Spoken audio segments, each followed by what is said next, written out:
everybody. Welcome to another episode of the Endurance Matters podcast. I have the pleasure today of having on Andy Donaldson. For those that don't know Andy, he's a world-class ultra marathon swimmer. He's done some absolutely mind-boggling stuff in the water, including completing the Ocean 7, where he was the fastest person in history to complete all 7 channels within 1 year. And that's 200K of swimming. I was trying to wrap my head around that today. It's 200K of swimming or 53 Ironman swims for the triathlon listeners out there. So did a little quick math on that one. Andy, welcome to the show. Metz, thanks for having us on. It's a pleasure to be here. Yeah, well, great to have you. You know, we're doing a little bit of time zone calculations here. Andy's over in Australia. We're evening time here in Colorado. I start off the podcast here with a icebreaker question. So the first one I've got for you today is, out of all the places that you've swum in the world, which is pretty much everywhere, what is the cleanest body of water and the dirtiest body of water? Oh, you've thrown a curveball straight away. This is not an easy question to answer. I have to say, I mean, I've been fortunate to swim in amazing places all around the world. You know, Japan, the Middle East, Europe. I'd have to put my favorite is Hawaii. The waters around, especially Maui, just that aqua blue you would have known racing over there in your triathlons. Like, it's just nothing like it. It's so nice. So that would be up there. Maybe a close second, the Red Sea in Egypt. Dirtiest water. I might land myself in a bit of trouble here. I've swum around Manhattan Island in New York. I used to hold the world record for fastest time, and surprisingly, that was not too bad. But yeah, I don't have a dirtiest water. I'm not gonna. And it wasn't even Manhattan was actually okay. So.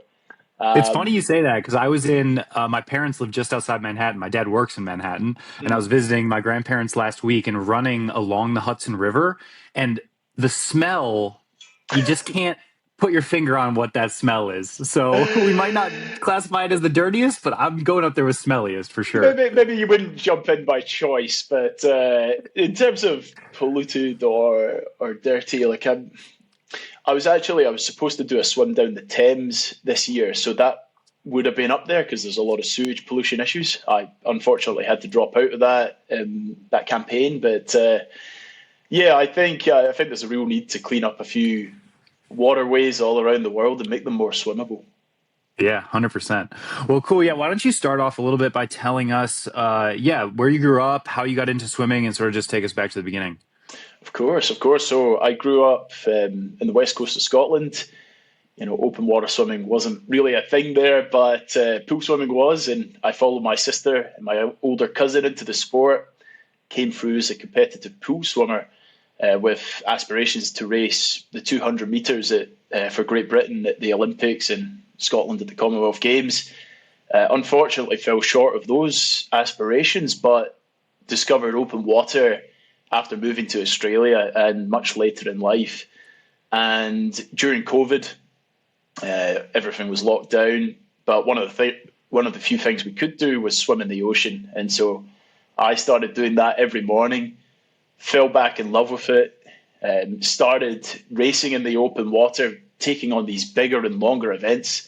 I'm sure you know that feeling where it's a bit of a snowball effect and it's a slippery slope. You do one and like, all right, what's the next one? And what's the next one? And before I knew it, I was doing these crazy channel swims all around the world and throwing my hat in the ring with some of the most turbulent and challenging waters on the planet. So yeah, it's been a really interesting journey. It's not been a straight line, certainly a lot of ups and downs, but you know, I love it. And I just being out there in the ocean and challenging yourself in Mother Nature, where it is so unpredictable and there's so many uncontrollables and variables. You know, I really thrive in that and really, got a lot of joy out of that entire process. Yeah, very cool.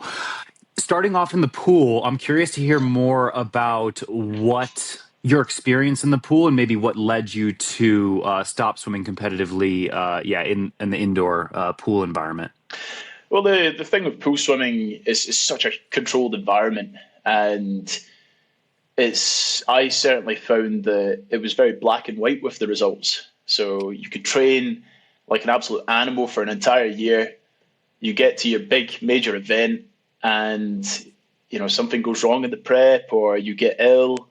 You don't sleep well the night before, and if you don't hit those times or your PBs, or you qualify, if you don't qualify, your whole season has been summed up in less than 2 minutes of racing. So it's very cutthroat, and I think for me, as someone growing up in the west of Scotland, I think I lacked that belief in myself to make that final jump up to, all right, I deserve to be up in this level. I've done the work.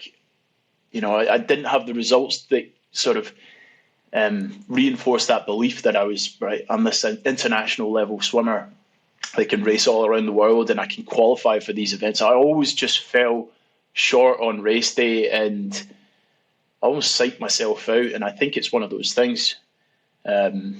What you believe becomes your truth or reality. If you don't believe you're good enough, you'll never allow yourself to actually go on and make that step. And in my mid-20s, I'd been doing it for a good sort of 15 years and not reaching those goals and seeing my friends go on and qualify for teams and race at the Olympic Games. And I just couldn't keep doing it.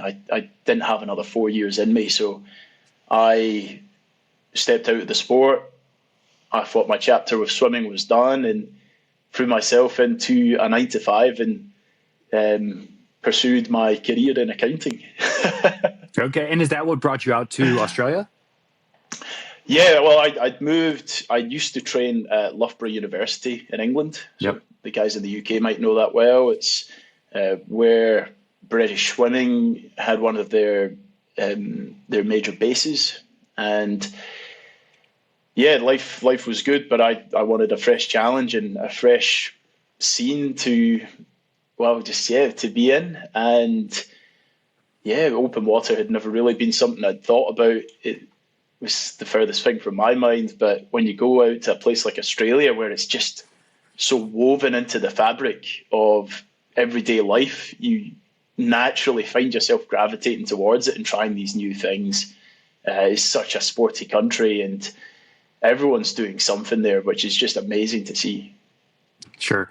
Well, there's a big difference between, hopping into the sea and swimming 2K and doing, Ocean 7. So talk to me a little bit about, when you get to Australia and it's COVID and you're getting into the open water, what was the ramp up to maybe taking it more seriously and getting back into training and that sort of thing? What did that look like once you got to Australia?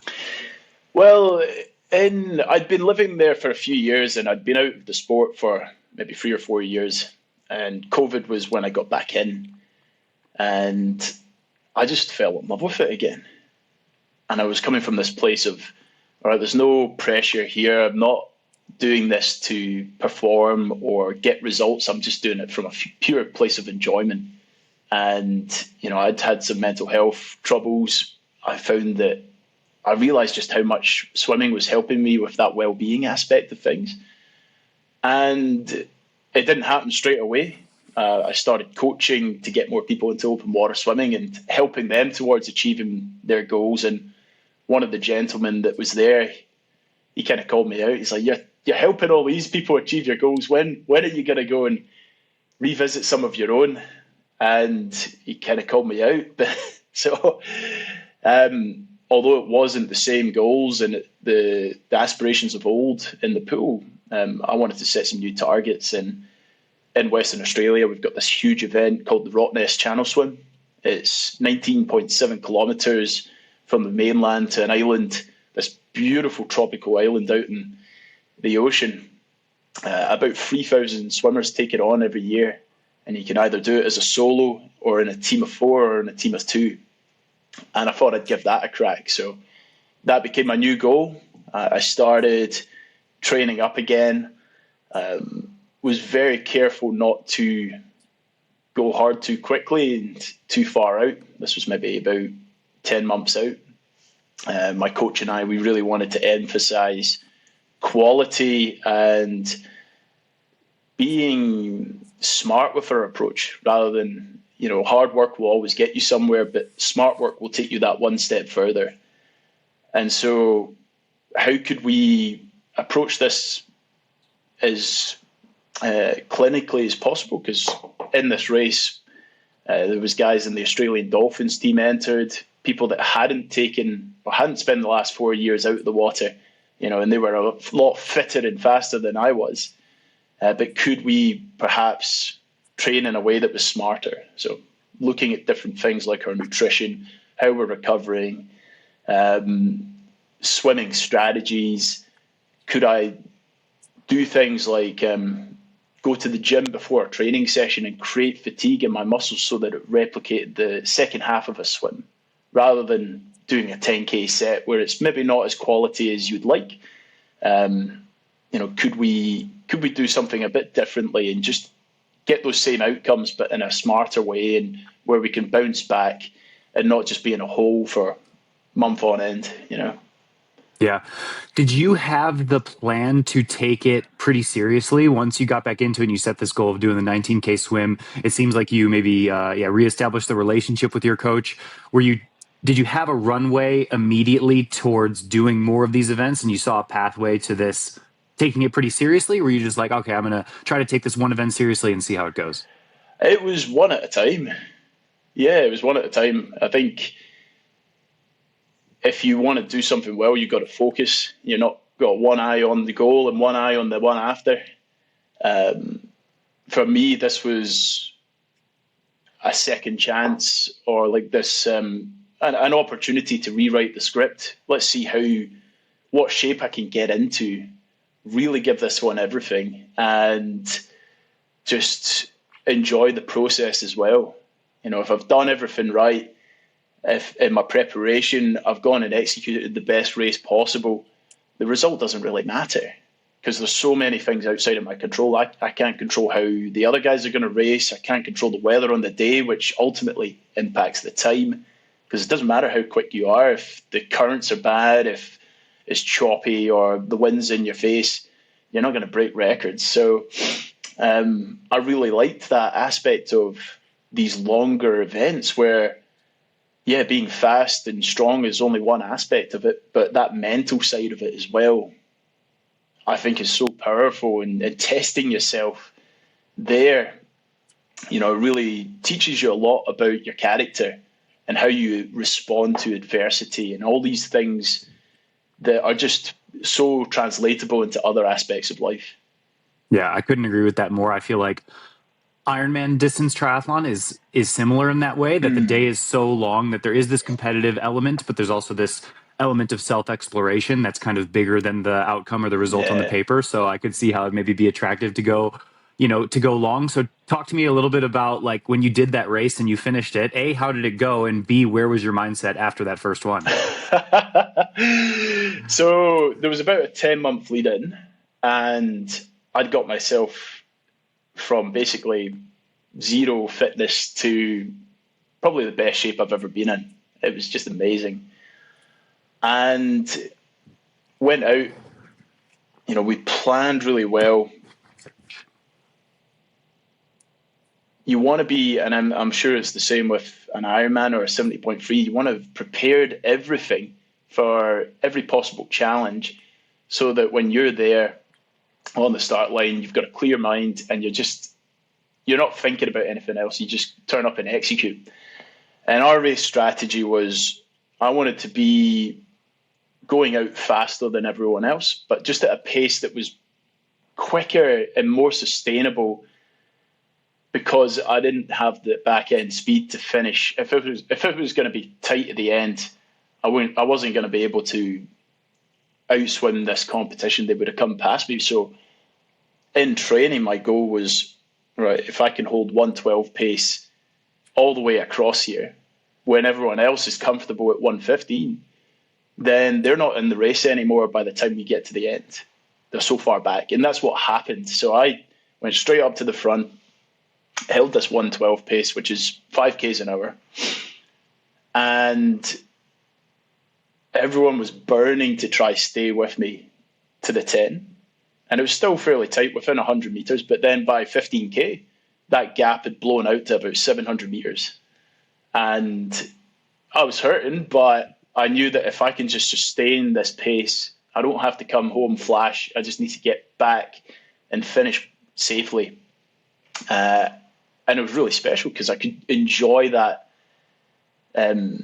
last couple 100 meters into the finish, knowing that I was first, and I could really soak in this moment, and I don't have to defend this position or speed up.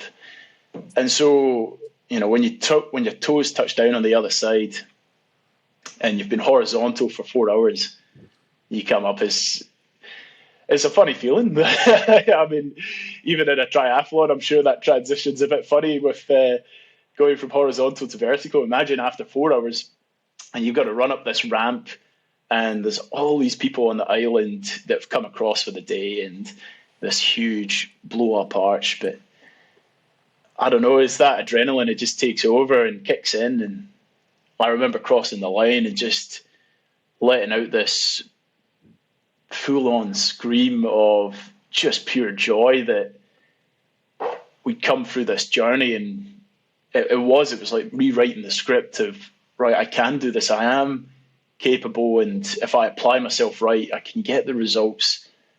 But it was the journey that was more important.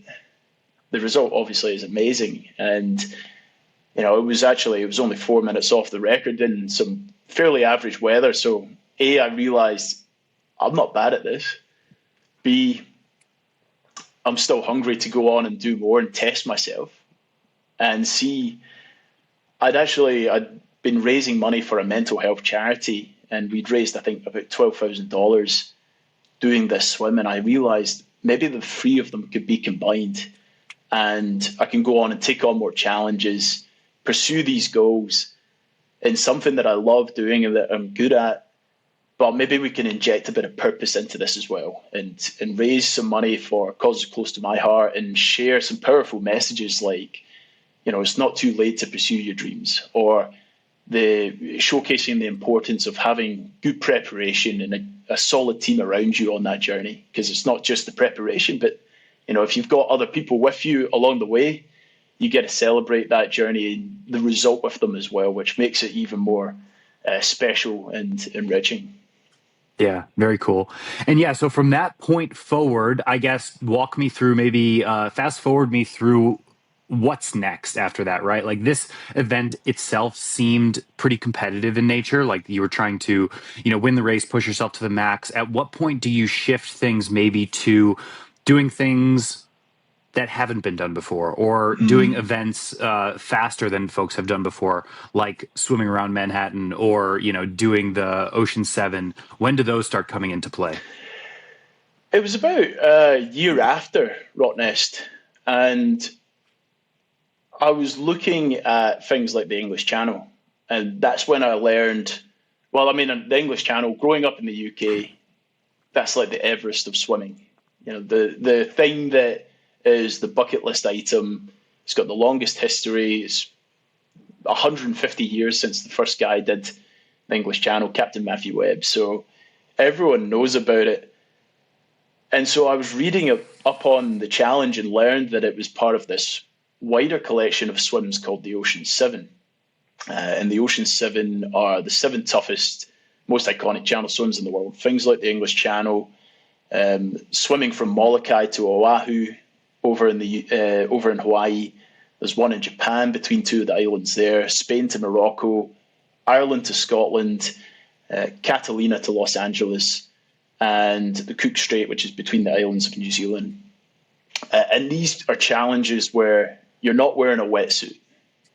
But that's the traditional marathon swimming rules. So, there's some places in there which, probably colder than jumping in. Is it the Hudson, Lake Superior? Is that Chicago, or what's the? Yeah, you got Lake Michigan in the winter. That's Michigan, pretty cold. Superior is even colder. Yeah, geez. But that's the sort of thing. Like, you're looking at bloody Baltic water. So the distance is one thing. They're all marathon in distance or ultra marathon in distance, 25 Ks and up, and you get freezing cold temperatures. Salt. Some fairly sharky waters. all these real big variables that you'd have to contend with. So I'm looking at this and reading it and thinking, right, I'd love to have a crack at this, and no one's ever done it in a year before. So maybe there's a chance to go and do this, see if I can become the first person to do it in a year, try break as many world records for speed crossings as possible, take this performance mindset and apply it to here and see what I can put together, and use this entire journey to raise money for mental health and share all these powerful messages and all the learnings that I pick up along the way. But before I jumped into that, I thought, well, I better do a few more of these ultra marathons to make sure that it wasn't just a one-off fluke here at Rottnest, and I actually enjoy what I'm doing and just get a bit more experience under the belt. So a lot of the countries, the major swimming countries around the world, have their own what they call triple crowns, which are like 3 different ultramarathon swims. And Australia has a triple crown, which is 3 events, one in Western Australia, one over east in Sydney, where you go down all the length of the northern beaches, and one in Tasmania. So I set out to do those first before jumping straight into the Ocean 7. And yeah, you learn a lot of things that you didn't plan on learning. I'm sure. Had my first ever swim in the night and in the cold. I had done zero preparation for either of those, which was very naive, and it was a steep learning curve, but a good way to learn. And then swimming from Palm Beach to Shelley Beach in Sydney, it's 25 k's.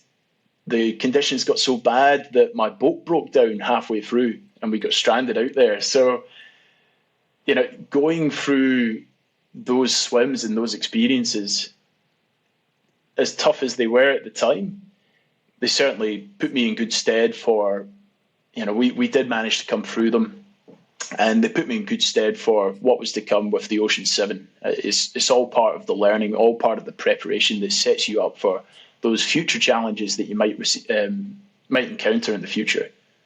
Sure. I want to specifically ask a couple questions about the Ocean 7, just because it's such a big thing to wrap your head around. I think both in terms of the physical demands, like you mentioned. So I want to hear more about the physical preparations for Ocean 7, but also just from a logistical component, because you decided to do them within a year. So can you tell me more about how you specifically prepared the logistics, and then how you were preparing your body along the way to get ready for it? So logistically, to sum it up in a word, it's a bit of a nightmare. Yeah, I'm sure. Some of these swims have these huge multi-year waiting lists, because it's not like you turn up to Dover Beach in England and you just swim across the channel, one of the world's busiest shipping lanes, and go to France. Like, there's certain pilots that are qualified to take swimmers across. They know the waters well, and they have the right boats to support you on that journey. You always have a team out there on the water with you, and that's one of the aspects that I love, is that you're not just out there on your own. You have all these other people, like the skipper who's in charge of the navigation, or your coach who's keeping you fueled and hydrated and motivated, giving you all the updates as you go through the swim. So every swim you have to organize that team and get them there, and then obviously your accommodation and on the ground transport. Like, it's a lot, and a lot financially as well. So I'd set out to do this, and we were coming out of the back of COVID, so there was a lot of uncertainty in the markets, and not many people were really open to the idea of sponsoring or supporting a challenge like that. But I'd saved up a bunch of money that was supposed to be used for a house. I thought, well, I like that. Way better. That's what I was would like, do. well, this is, you just don't know what's going to happen in the future. I could break a leg tomorrow. I might not want to do this in a couple of years' time. I might get a full-time job and be committed to that. But right now, I have this opportunity to take this on, and I'm in great shape, and I've got the finances. I don't really know what this entails fully, but I'm keen to dive in and learn as I go.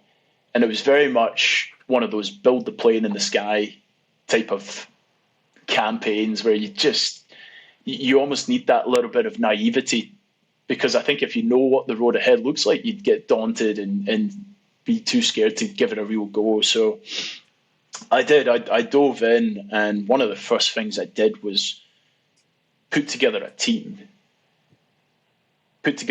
So people that had experience in the areas I needed help. So people that had done some of these swims before, who could I learn from that could share about the challenges, what to expect, introduce me to people on the ground that might be able to help, like the skippers or like locals who might want to come out in the boat or train with, that I could train with when I'm there. People that could help me with the charity fundraising, because that was one of the big goals of this, that we could raise money through these challenges, get the word out there, and really make this quite exciting. So break records, make the news, but then try use that platform for this altruistic and advocacy work over here. And then you've got the training aspect of it all, and the physical preparation and the mental preparation. And so, being the good accountant that I am, I started with a spreadsheet. Of course. You have to. Exactly. So I wrote down all of the challenges that stood between me and where I wanted to get. And that could be the individual challenges, like if I broke down the Molokai channel, for example, it's 44 Ks, so distance. I'm going to have to prepare for that. Swimming in the night, because it's so long, it's going to span through the day and the night, so I'm going to have to become comfortable in that. Hot water is not as bad as cold water, but still, we're going to have to come up with a strategy to stay hydrated and not be affected by the salt and the sun. Big waves, there's 3-meter swells out there because you're a pin drop in the middle of the ocean and there's no massive land masses to block the rolling swells. So how are you going to deal with that? The wind, it's pretty, really, really stiff winds through there that can be quite adverse. Jellyfish, sharks, like, what are we doing in preparation for all of these things? And the way I look at it, like if you think of your comfort zone as a circle, what can I do to grow that as big as possible so that on race day, this is massive, and anything that happens out there on race day falls within this comfort zone? Or if it doesn't, then it's not massively outside of here. So, that swim in Molokai, I had my first ever shark encounter, and that's certainly outside of the comfort zone, like the circle. But we'd come up with strategies on how we would respond in those moments if something happened. And so you're not panicking trying to figure it out in the moment. You're there, you've got a calculated response. We had shark shields on the kayak. I would swim up next to the kayak. The shark shields, are these cables that emit these frequencies that drive away the sharks. So I swim up to the kayak, and then I know I'm not fully safe, but at least in a better position than I might have been. So,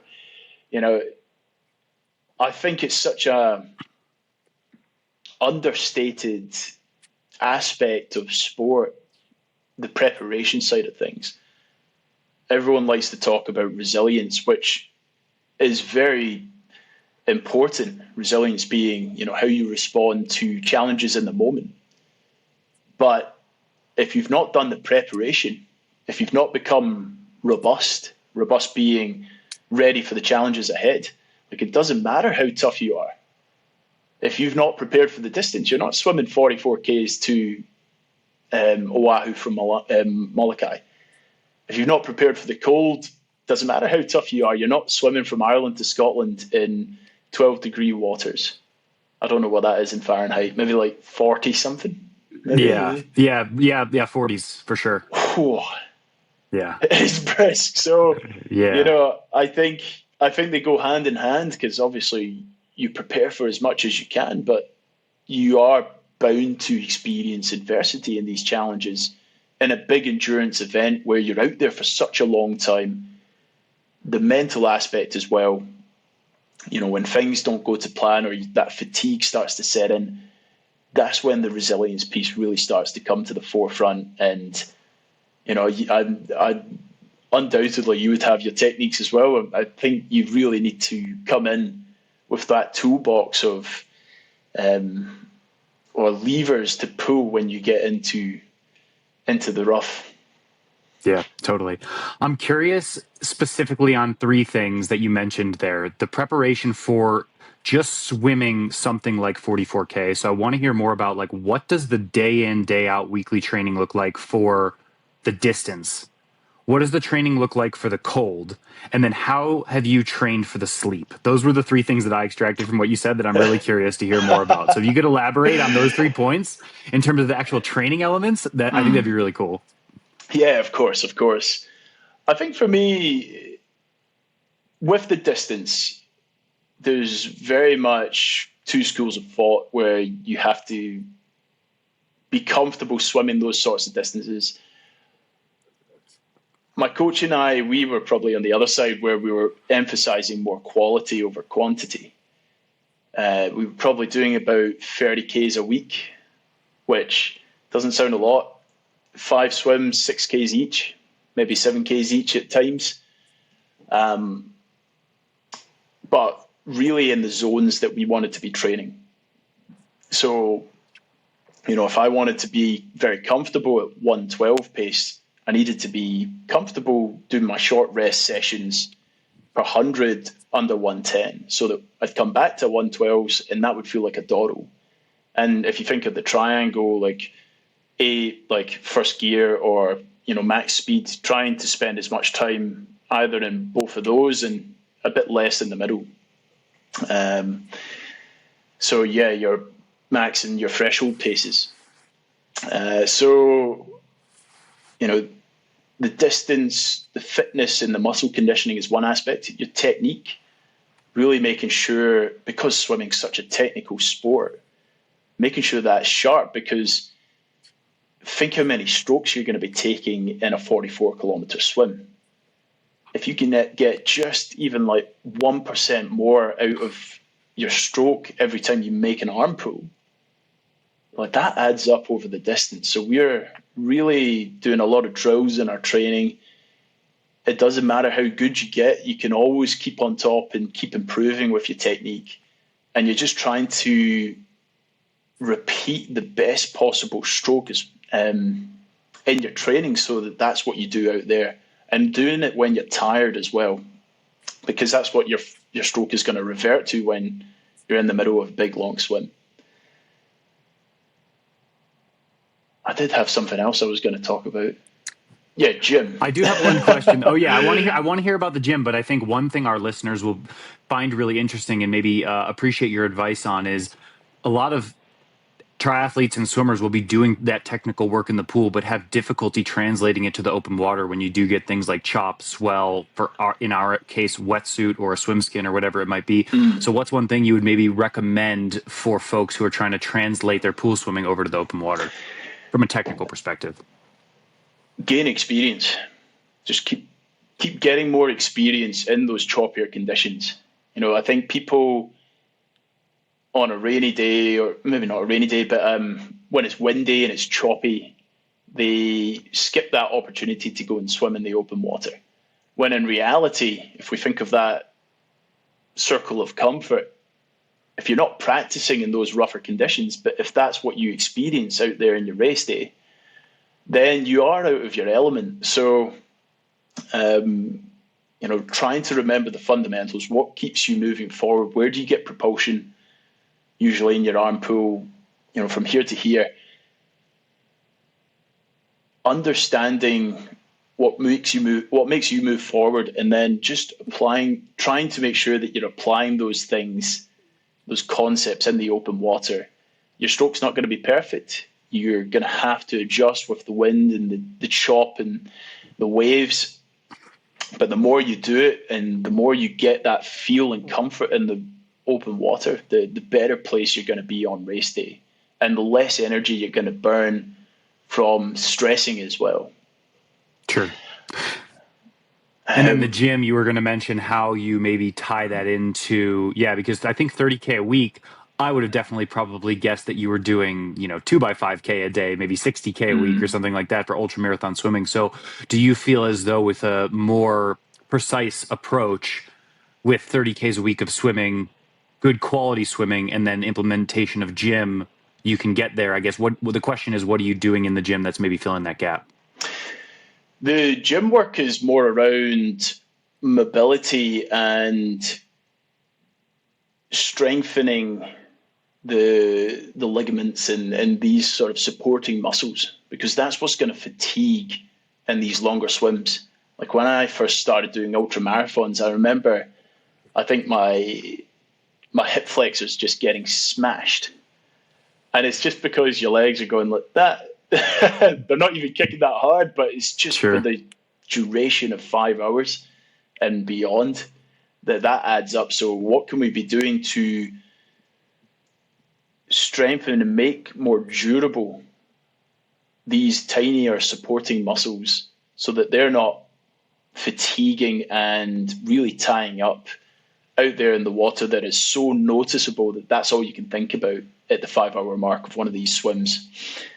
So being strong, because if you can swim easier, if you can swim faster, let's say if you're thinking of threshold pace, if you can make your threshold pace a little bit quicker, easier, for the same effort input, then when you're out there on race day, let's use the Rottnest channel swim as an example. If you can get across further with the same amount of effort, because you've been doing gym and you've become stronger and faster, you're exposing yourself to less changes in the weather. Here, I'm pointing out there because that's the direction of it, but here, the wind always comes up in the afternoon. So if you're an 8 hour swimmer versus a 5 hour swimmer, you're getting the brunt of the worst weather possible. So if we can make ourselves a bit faster, we can usually give ourselves better opportunities when we come to these types of swims, these ultra marathon events like an English Channel, like a Rottnest channel swim. So the gym aspect is good. And, if you think of it all together, like, yes, it's nice to be able to know that you can do the distance like a 44 kilometer swim. I'd say to most people that are doing Rottnest, which is 19Ks, make sure that you can swim 15Ks. Maybe do it once and do it like a month out. But that's more for the mental benefit or the psychological component that I can do this distance. But I don't want to be putting myself in a hole, because then the quality of my training the following week might suffer, and the following week after that, like I'm trying to look at the whole block and the whole picture, and not having any boom and bust where, you have these spikes of 1 week's amazing and then you're less than average the following couple of weeks. Like, what can we be doing to make the upwards trend, to make the trend upwards, but just, it's not all about how hard you go in training. It's about being smart and recovering well as well, which I think is one of your questions about this. Oh no, you were asking about the sleep deprivation. Yeah, those are the next two things that I wanted to hear more about. So I'm curious to hear specifically how you prepared for, like, in the Ocean's 7, how you prepared for just the overnight sleep element. Did you do any midnight 5K swims? So with the night swimming, it's a hugely mental thing, because You're tired. There's no sun. If it's cold, like Scotland, swimming at night time is bloody freezing, and you lose that psychological benefit of the sun on your back. And you can't see what's in the water. But you cannot see beyond the ends of your fingertips. And it's one of those ones where, in an ideal world, you would train it. So, go down to the beach at night. You don't want to be out there on your own, of course. So if you can get a kayaker, they hop in with you and they have, a torch on so that you can see them, or fairy lights or whatever it is. And you're just practicing swimming beside them. That's how you would prepare for swimming in the night, and just building up that zone of comfort, or by getting experience during these swims. I don't think you ever really get comfortable swimming in the night. I think it's always one of those things that just feels wrong, or not wrong, but it feels different. And like you jump in and you're like, oh man. Yeah. But I suppose that's part of the challenge. When you're out of that comfort zone, how quickly can you bring yourself back into it and stay calm? Use your tools like your breathing, or positive visualization, or positive affirmations, having the team beside you so that you know that you're not out there on your own. Like, all these things help. The sleep deprivation, I think, is one of those ones you learn by doing. And my longest ever swim's been 16 hours. So I've never had to go beyond the 24 hours. I'm not sure how runners do it with these insane ultra marathon runs. But, if I was going to ever do a 100K swim, for example, like, that would be one of the first things I do. Go and speak to someone that's done it and ask them these questions. How did you prepare? What helped you get through those moments? Like, is there anything that you would do if you were in my position? Like, what would you do differently? What worked? What didn't? I think asking what didn't work as well is equally important, because, then you can avoid those mistakes as well. 100%. And then what were you doing to prepare for the cold? Because I feel like anything under 60 degrees or like 16, 17 degrees Celsius, I need a wetsuit. Otherwise, I'm going to be shivering in 2 minutes. So what was the preparation for the cold like when you're in there for hours on end and keeping that core body temperature elevated? This was the hardest bit, I think, of these types of challenges. For me, preparation was a lot of ice baths, a lot of cold showers. So not even getting a hot shower after you go training. Like, that's horrible. Yeah. And swimming, our local river here is the Swan River. And so Australian wintertime is Northern Hemisphere summertime. So when you pick these swims, when you pick the windows for them, you're trying to give yourself the best possible chance. So if I'm going to go swim the English Channel, I'm going to do it in the height of summer when it's warmest. I'm not going to pick December, where the weather's crap and the water temperature is freezing. So that worked out quite well. Your lead-in was Australian wintertime. So I was in swimming in the river.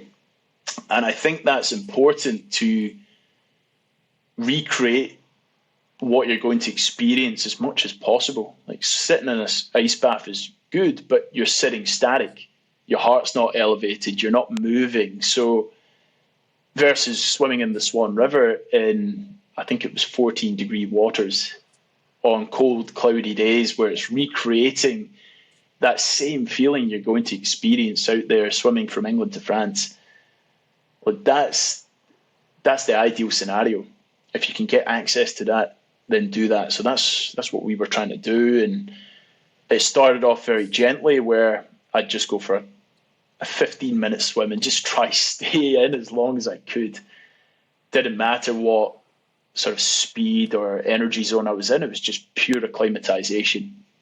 But then we would start tweaking it and adding on time, or adding on, training at different paces,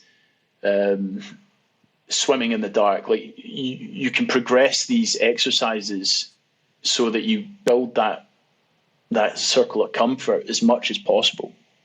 But the other aspect of cold water swimming, or the preparation, which is more something when it's out there, is utilizing your feeds. And that's what we call them in swimming, your drinks, when you take on fueling, because that can be really key in staying warm. If you heat your feeds up and keep them like piping hot, so that when you take them during an event, that's heating you up from your core and from your inside, and giving you energy, but giving you that motivation and that psychological boost when you keep on going. Sure. So I'm just curious as well, now that you've mentioned it, the feeds in particular, because with swimming, you're burning quite a lot of energy. You're burning quite a lot of carbohydrate.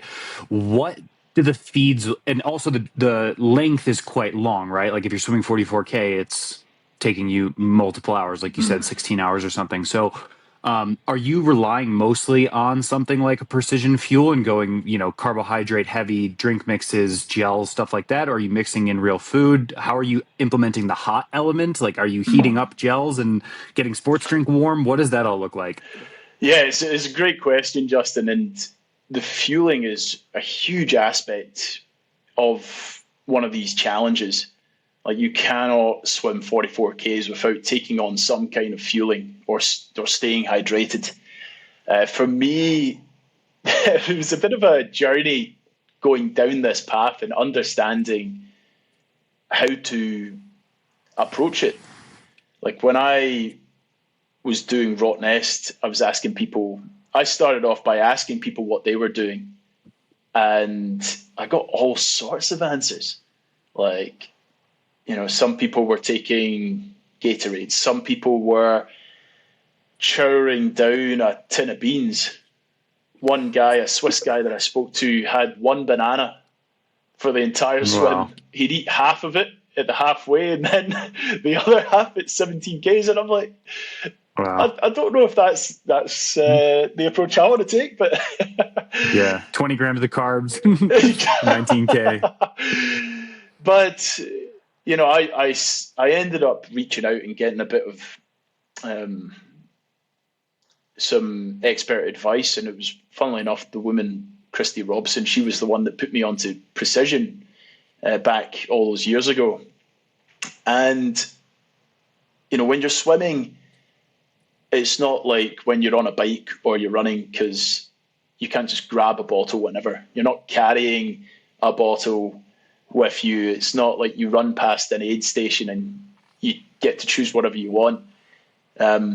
There's a logistical challenge to it as well. So I wanted to try keep my stuff liquids, because we've got the support team beside us.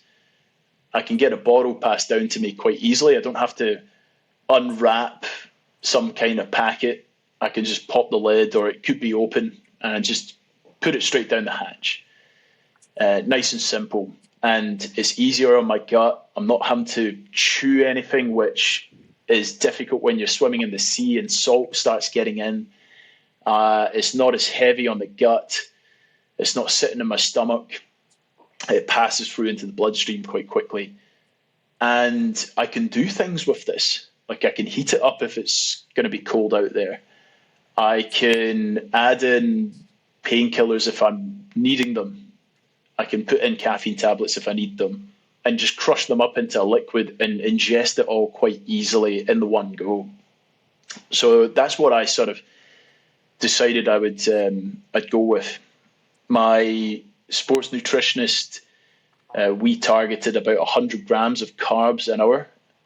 So the way we would approach it, we would do our carb load in the week leading up, getting topping up the glycogen stores, eating just all the usual stuff like your white rices and pastas and so forth. And the way I saw it, that was setting me up for the first half of a swim.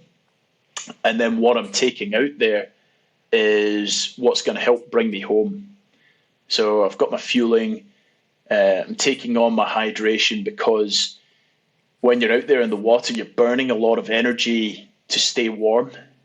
If you're somewhere like Hawaii or where it's very sunny, you're going to be sweating as well. I think it's a bit of a myth that you don't sweat in the ocean or sweat in a swimming pool, but you certainly do. So, at a later stage, we started determining those sweat loss rates. And, what I would love to do is try testing it in different temperatures just to see what the impact would be. I think that would be a really interesting case study. Maybe the guys at Precision would be keen to do that. But we could really tinker with our feed strategies and make them very specific for the challenges that we were going to be taking on, because swimming in Hawaii is going to be very different to swimming in Scotland. I would try mix up the feeds that I was taking on, accessing different sugars so you're not pounding the gut with the same type all the time, but also changing the flavors and the tastes, because taste fatigue over 16 hours, especially when you've got a salty mouth, is a pretty horrible thing. So could we avoid that? And you also just get those like boosts psychologically. Like one of my feeds is a flat Coke. Like sure, knowing that that's coming up is always quite nice. And yeah, I think just it's underestimated, but you get your feeding and your nutrition right, then A, you're less likely to hit the wall, crash. B, you can stay warm in those colder swims, and try to avoid hypothermia, because I think hypothermia mostly comes when your body is starting to shut down and you don't have enough energy to keep it warm in those moments. So it's a real asset to have a solid feed strategy coming into a race like that. Yeah, very cool. Well, one thing that you mentioned a couple times earlier in the podcast was the tie-in to the charity element and you being an advocate for mental health. So I want to spend a little bit of time talking about why you feel connected to that and sort of what, I guess your vision is as you continue to do these challenges and what the overarching goal is from the charitable side. For sure. So I think for me, everyone experiences challenges in their life, or has known someone that's gone through a mental health, a tough time mentally. So it's one of those things that really just affects us all. I've had my struggles. My grandfather, who was one of my biggest role models in my life, he suffered with depression. So it's quite deep in our family and very personal and close to my heart. So, I'd love to help people. Swimming's been so good to me in terms of managing well-being that, being able to swim in the ocean, the endorphins that you get from exercise, being connected to nature. It's one of those moments, like I see you smiling here, like where you're not connected, or like you don't have your phone, you're not listening to music, you don't have your emails or notifications going, like you're just fully alone with your own thoughts. And I think that's a rarity in today's world where you don't really get that time so much. And then the community aspect around it as well. The swims are one thing, but going for a coffee afterwards with your mates or doing an event with your mates, chasing goals, the journey, the enrichment that you get through those, like I think they're all things that really add to your life. And so I'd love to encourage more people to get into sport, hopefully swimming or any kind of discipline that they really enjoy and love, and can find those benefits of being part of something and being or belonging to a community. I think that can all help. I would love to see a world where kids are taught the tools that they need to navigate life, because like a marathon swim, you go in with your best foot forward, but you encounter all of these things that you didn't plan on encountering. The broken boat, shark sighting. I've swum into unforecasted storms. We've ran out of feeds on the boat. Like all of these things where you have to adapt at the time. And they push you off course. Like I had a swim, it was Molokai. I had a swim. In that swim, we actually got halfway across and discovered that we'd been pushed so far off course that we'd not actually made any forward progress. We'd, I think, covered 3 kilometers in the last 2 hours, so 1.5 k's an hour, taking 4 minutes to do 100 meters in a 44-kilometer swim lane. The psychological battering an update like that causes, like, it's, and you feel like you've lost hope. You're like, I don't know how I'm going to keep on going. I don't know how I'm going to manage another 5 minutes, never mind another potentially 10 hours. Like, this is mad. I think everyone experiences those moments in life where they feel lost or they feel pushed off course and they don't know how to keep on going. And I think there's so many messages in endurance sport that we can learn from over here and apply to over here, or share with other people on how to get through those moments. You know, reconnecting with your why, having your support team around you, breaking the challenges down into manageable steps. You know, if you're climbing Everest, you don't look to the summit, you just put one foot in front of the other. You know, focusing on one thing like you're breathing, or, you know, in the darkness, there's always light. There's always a positive in those situations. Like in Hawaii, I remember flipping on my back in those moments and taking a massive breath, and there's just stars scattered across the sky. Like, it was just the most incredible sight. And I remember thinking to myself, like, this is a privilege to be here. It's a privilege to be here. Like, not everyone in the world gets to do this. Like, there's wars going on. I could be at an office in an accounting firm right now, but I'm not. I'm here at my own will, swimming across the Molokai Channel. And yes, it's damn tough, but this is a privilege. And you've got all these people here by your side going through this with you. Let's find a way to keep on going, even if it's just for another 15 minutes, and just see what happens there and just break it down into the most manageable chunks. Like, these are all skills that I think can be taught to others. So, you know, when it comes to mental health, yeah, the ultimate dream would be that gets taught in schools and it forms part of the school curriculum, giving kids the tools to navigate life's challenges, because they're going to happen.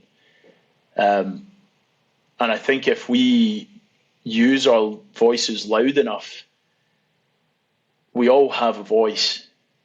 Athletes, like, we all have platforms. We all have people that follow what we're doing. There's all these people that their lives we manage to touch without us probably even realizing. Like, you've got this podcast here, all the people that are listening, like, there's an opportunity to share these kinds of messages. And if it's just one person that listens to this and feels inspired or shares that message with another person, like it really resonated with them, then, you know, I think we've done our job. Like, we've done a really good job. And, you know, I grew up with an Indonesian mother. That's part of the reason why I'm inspired to do what I do nowadays. Like, I used to go out and visit my family over there, and there's a lot of inequality, and you know, it can be quite confronting, and I always wanted to do something. I feel like doing this, what I'm good at, and using that platform to help others, and even if it's just as small as sharing a message, I think that's, yeah, I enjoy it, and hopefully it's helping. Yeah, I think it's amazing. Like, I love that you're able to sort of pair, what you're passionate about, but also have it go through the lens of giving back and trying to inspire. And I think, I think similarly about triathlon and endurance sport. It's been such a value add to my life, both, career wise, but mentally and physically. And I have so much, I guess, gratitude for the fact that this sport found me. I'm sure you feel similarly about swimming. And I just want to give back in whatever capacity I can. And the fact that you're doing it in the ways that you can are really, it's inspiring, and it's just exceptional, and just keep up the good work. So love to see it. Before we wrap up the podcast, I've got some rapid fire questions. So you ready to hit them? I've got 6 for you today. Let's do it. All right. Number one, what's the most, I know you said that you stuck to, the simple liquid hydration, but what's the most surprising mid swim food that is really good and just hits the spot?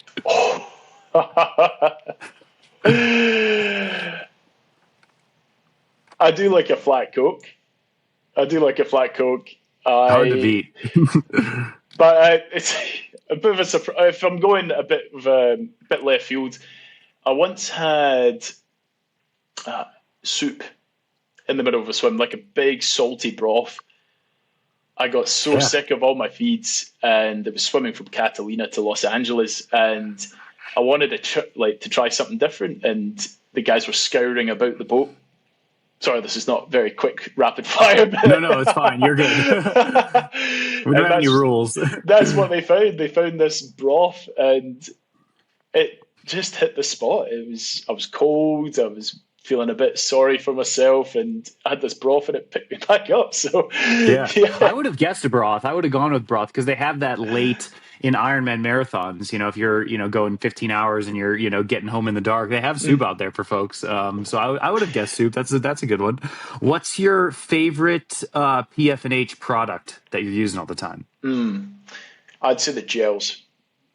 Yeah, I agree. Their gels are really spot on. You go caffeine or no caffeine? No caffeine usually. Okay. I get a little bit too aggressive on the caffeine every once in a while. So I got to check myself. The yellow. Sometimes I say it's an accent, but it's not really. I'm going into the left bin and reaching for the yellow sometimes. All right. If you had to do a crossing but you couldn't do freestyle, what stroke are you choosing? Backstroke. Yeah, breaststroke would be impossible. Breaststroke, you're getting the shin splints. Why? No way. It depends what the goal was. Like if it was a charity fundraiser, actually, I would need a new set of arms if I tried to do butterflies. Let's stick with backstroke. I grew up as a backstroker, right. So. You got it unlocked then. You should just do it anyways, just for that would get some eyeballs on it, or even more. All right. How many seconds per 100 is the full swimmer body shave down worth? Per 100. I mean, it depends how hairy you are, isn't it? That's a good point. I'd say average, just average hairiness. I'm quite hairless. I'm half Asian, so I don't have that much hair. So it's probably. I think there's a big psychological effect, the old placebo. So sure. I'm going to go half a second per 100. Okay. Yeah. Worth it then. Worth it. I think I would do it. Sure. And so you mentioned the 16-hour swim. I'm curious to hear your longest or the most number of kilometers you've swum in 24 hours. That could be training. That could be in an ultra marathon. Most number of Ks in 24 hours. Molokai. Yeah. 50. 44. It was 44. We had to make a decision as a team to push north, which added on an extra 10 Ks.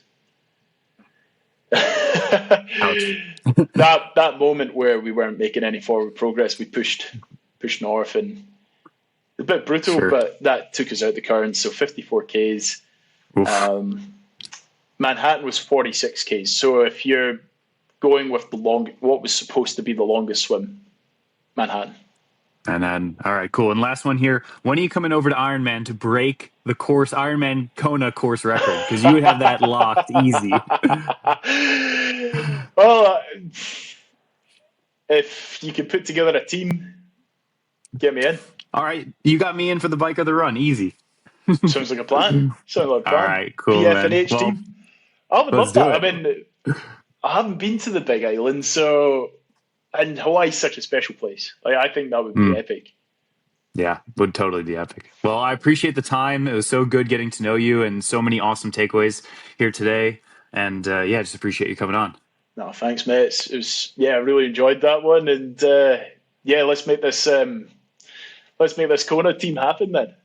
Absolutely. All right. Well, that's another episode of the Endurance Matters podcast. We'll see you in the next one. Peace.